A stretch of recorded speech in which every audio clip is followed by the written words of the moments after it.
नमस्कार माझ्या मित्रमैत्रिणींनो. Bio world with Gauri ma'am या माझ्या युट्यूब चॅनलवर तुमचं सगळ्यांचं स्वागत आहे. डॉक्टर होमी भाभा बाल वैज्ञानिक स्पर्धा या परीक्षेसाठी आपण तयारी करतो आहोत. परीक्षा आपली ऑक्टोबर एंड किंवा नोव्हेंबर फर्स्ट वीक मध्ये असणार आहे, पण अभ्यास तर करावा लागेल ना. आत्ता खूप चांगल्या पद्धतीने आपलं विज्ञान सुरू झालेलं आहे. आतापर्यंत आपण खूप जनरल शिकायचो, आता एकदम प्रिसाइज शिकतो. तर त्यामुळे थोडं नवीन असतं आणि नवीन काही शिकायचं म्हणलं की थोडा वेळ असायलाच हवा. त्याच्यामुळे आपण भरपूर वेळ घेतोय स्वतःसाठी आणि खूप चांगलं प्रिपरेशन करतोय. तुम्ही जर 6वी किंवा 9वी मध्ये असाल तर तुम्हाला ही परीक्षा नक्कीच द्यायची आहे. आत्ताच लक्षात घ्या आणि आत्तापासूनच तयारी सुरू करा. परीक्षेची तयारी करत असताना 2 गोष्टी असतात. एक तर आपण अभ्यास करत असतो आणि दुसरं म्हणजे प्रश्न सोडवायची प्रॅक्टिस करत असतो. दोन्ही गोष्टी तुमच्या माझ्या चॅनलवरनं कव्हर होतात. त्यामुळे चॅनलला नक्की सबस्क्राईब करा आणि शेअर पण करा. सध्या आपण होमी भाभा बाल वैज्ञानिक स्पर्धा या परीक्षेचा 2024-25 चा पेपर सोडवतोय. पहिले 10 प्रश्न आपण आधीच्या व्हिडिओमध्ये सोडवलेले आहेत. आता आपण पुढच्या प्रश्नांकडे जाणार आहोत. प्रश्न 11वा बघा. वेट लिफ्टर्स हाताला पावडर का लावतात? धातूचा दांडा अधिक निसरडा बनवण्यासाठी? नाही, अजिबात नाही. हाताचा ओलावा कमी करून दांड्यावरील पकड मजबूत करण्यासाठी? हे बरोबर उत्तर वाटतंय. पण आपण बाकीचे दोन्ही पर्याय सुद्धा वाचणार आहोत. दुखापत होऊ नये म्हणून? नाही, ह्या पर्यायाचा काही असा त्याच्यात संबंध नाही वाटत आहे. आणि धातूच्या वजनात घट होण्यासाठी? हा तर खूप विनोदी पर्याय दिला त्यांनी की आपल्या हाताला पावडर लावल्याने धातूचं वजन कसं कमी होणार आहे. त्यामुळे बघा पर्याय बी. ठीक आहे, चालेल, पुढे जाऊया. पुढच्या प्रश्नासाठी मला जरा गायब व्हावं लागतं दिसतंय. ओके, मी आहे इकडेच. पुढील दोन्ही विधाने वाचून योग्य पर्याय निवडा. ठीक आहे. विधान 1. पानांच्या पृष्ठभागावर असलेल्या सूक्ष्म छिद्रांमधून पाण्याचे बाष्पीभवन होते. बरोबर आहे ना हे विधान? सूक्ष्म छिद्रांमधून बाष्पीभवन होते, त्याला पर्णरंध्रे म्हणतात, त्या सूक्ष्म छिद्रांना. विधान 2 आहे. बाष्पोत्सर्जन प्रक्रियेमुळे वनस्पतीची मुळे पाणी शोषून घेतात. हे पण बरोबर आहे की बाष्पाद्वारे उत्सर्जन झालं त्याच्यामुळे मग पाणी कमी होतं आणि आपोआपच वनस्पतींची मुळे खाल्लं पाणी शोषून घेतात. आता आपल्याला पर्याय काय दिलेत बघा. विधान 1 असत्य आहे. नाही, आपण आत्ताच बोललो सत्य आहे ते. विधान 2 असत्य आहे. हे पण नाही बरोबर. 2 पण सत्य. मग तिसरा पर्याय आहे की विधान 1 हे विधान 2 चे कारण आहे. बाष्पीभवन होतं म्हणून पाणी शोषून घेतात. हो, हे बरोबर वाटतंय. दुसरं बघा, म्हणजे चौथा पर्याय बघा. विधान 2 हे विधान 1 चे कारण आहे. पाणी शोषतात म्हणून बाष्पीभवन होते, हे नाही बरोबर. त्यामुळे विधान 1 हे विधान 2 चे कारण आहे, म्हणजे पर्याय सी हे या प्रश्नाचं बरोबर उत्तर होणार आहे. आलं का लक्षात? येते लक्षात तुमच्या? ओके, पुढच्या प्रश्नाकडे जाऊया. पुढचा प्रश्न आपल्याला एक छानसा ग्राफ दिला इकडे आणि विचारलंय, एका भांड्यात पाणी ठेवलं आहे. तापमान व वेळ यांच्या सोबतच्या आलेखावरून पाणी डॅश प्रकारचे असेल. तापमान y एक्सिस वर घेतलंय, वेळ मिनिटामध्ये x एक्सिस वर घेतली आहे आणि विचारलंय आता इथे तुम्ही जर ग्राफ नीट बघितला तुमच्या काय लक्षात येत आहे की तापमान हे कायम राहतंय, वेळ जरी पुढे पुढे सरकली. त्यामुळे थंड पाणी पर्यायाचं बघायला गेलो, थंड पाणी जेव्हा घेऊ त्यावेळेला ते कक्ष तापमानाला ठेवल्यावरती तो ग्राफासारखं खाली येईल. त्याचं तापमान खाली नाही, सॉरी, वर जाईल. वाढेल त्याचं तापमान थोड्या वेळाने. कक्ष तापमानाचे पाणी असेल तर ते असंच राहील. जे कक्ष तापमान म्हणजे आपण ज्या खोलीत आहोत त्याच तापमानाचं पाणी वापरलं तर त्याचा ग्राफ मात्र हा वरचा दिलाय तसं येईल. गरम पाणी जर ठेवलं तर ते थोड्या वेळाने थंड होईल, त्यामुळे त्याचा ग्राफ असा येईल. आणि उकळते पाणी असेल तर ते पण काही काळाने थंड होईल कक्ष तापमानाला येण्यापर्यंत. तर आता इथे असं कुठलंच वर खाली येत नाहीये, हा सरळ जाणारा ग्राफ दिसतोय, त्यामुळे हे पाणी आहे कक्ष तापमानाचे पाणी. पुढे जाऊया. पुढच्या प्रश्नात विचारलाय मायक्रोफोन मध्ये कोणत्या ऊर्जेचे रूपांतर कोणत्या ऊर्जेत होते. मायक्रोफोन मध्ये म्हणजे मी ज्यातनं बोलतीये त्याच्यात बद्दल हे विचारलंय. तर ध्वनी ऊर्जेचे रूपांतर विद्युत ऊर्जेत होते. हे बरोबर वाटतंय, म्हणजे मी बोलतेय आणि त्याचं विद्युत ऊर्जेत रूपांतर होतंय. पुढचा पर्याय बघा, विद्युत ऊर्जेचे ध्वनी ऊर्जेत नाही. हे जेव्हा आपण इयरफोन ऐकू कानाला लावून त्यावेळेला बरोबर असेल. त्यानंतर ध्वनी ऊर्जेचे यांत्रिक ऊर्जेत नाही, असं नाही होणार. आणि यांत्रिक ऊर्जेचे ध्वनी ऊर्जेत पण नाही होणार. म्हणजे पर्याय कुठला बरोबर आपण काढलाय, विद्युत ऊर्जेचे ध्वनी ऊर्जेत, पर्याय बी. सॉरी, मीच कन्फ्युज झाले बघा. ध्वनी ऊर्जेचे विद्युत ऊर्जेत, पर्याय ए बरोबर उत्तर होईल. पुढे जाऊया. आता आता मला येता येईल. हा प्रश्न बऱ्यापैकी दिसतोय तुम्हाला. छान प्रश्न आहे, सोपा. आपल्या देशाच्या सर्व भागात डॅश हा मुख्य व्यवसाय आहे.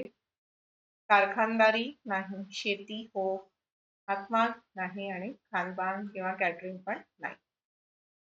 शेती, पर्याय. पुढे जाऊया. पुढच्या प्रश्नामध्ये आपल्याला प्रश्न विचारलाय की पुढीलपैकी कोणत्या पोकळीत एकच अवयव असतो. हे इमेज दिलेली नाहीये हा त्यांनी, ही मी तुम्हाला समजवण्यासाठी इथे आणून ठेवलेली आहे.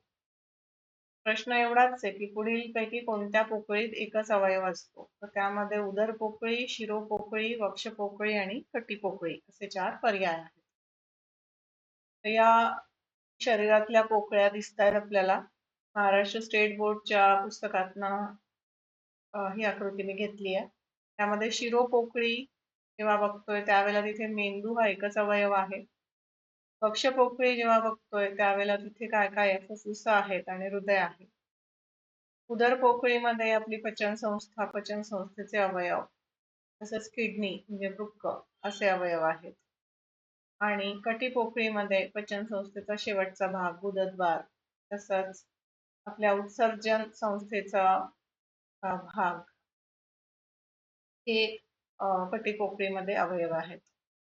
तर प्रश्नामध्ये एकच अवयव असणारी पोकळी विचारली आहे, ती म्हणजे शिरोपोकळी. ठीक आहे. पुढे जाऊया. पुढच्या प्रश्नात त्यांनी एक गोष्ट सांगितली आपल्याला. उन्हाळ्यात मीरा पारदर्शक प्लास्टिकच्या बाटलीतून शाळेत पाणी नेत असते. ठीक आहे, मस्त. एके दिवशी ती पाण्याची बाटली शाळेत विसरली. अरेच्चा. त्यात थोडं पाणी शिल्लक होतं. ओके. दुसऱ्या दिवशी शाळेत आल्यावर तिला बाटलीच्या आतल्या रिकाम्या पृष्ठभागावर पाण्याचे थेंब आढळले. याचे कारण काय असावे. संगणन, बाष्पीभवन, बाष्पीभवन आणि संगणन आणि सांगता येणार. तर काय वाटतंय तुम्हाला. बाष्पीभवन आणि संगणन, बरोबर. बाष्पीभवन आधी झालं, त्यातले जे थोडस पाणी होतं त्याचं, उन्हाळ्याचे दिवस आहेत त्याच्यामुळे, आणि पुन्हा ती बाटली बंद आहे त्यामुळे तिथे संगणन झालं आणि ते छोटे छोटे थेंब तिला आतल्या पृष्ठभागावरती दिसले. हे पर्याय सी. पुढे जाऊया. पुढे आपल्याला विचारलंय की एकमेकात मिसळणारे दोन द्रव ऊर्ध्वपातनाने वेगळे करता येण्यासाठी त्यांच्यामध्ये कोणती अट असणे आवश्यक आहे. दोघांचे उत्कलन बिंदू समान असावे. त्यांचे उत्कलन बिंदू 373 केल्विन पेक्षा कमी असावे. त्यांच्या उत्कलन बिंदूंमध्ये किमान 25 केल्विनचा फरक असावा. किंवा त्यांच्यापैकी एका द्रवाचा उत्कलन बिंदू 373 डिग्री केल्विन असावा.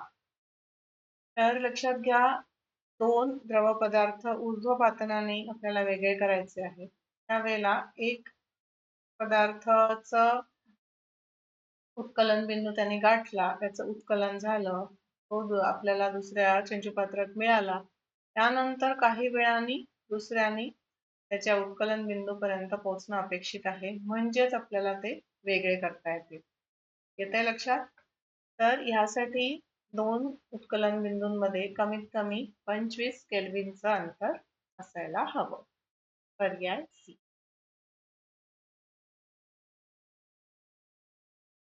पुढचा प्रश्न आहे, नीट दिसण्यासाठी आहे, मी इकडेच आहे.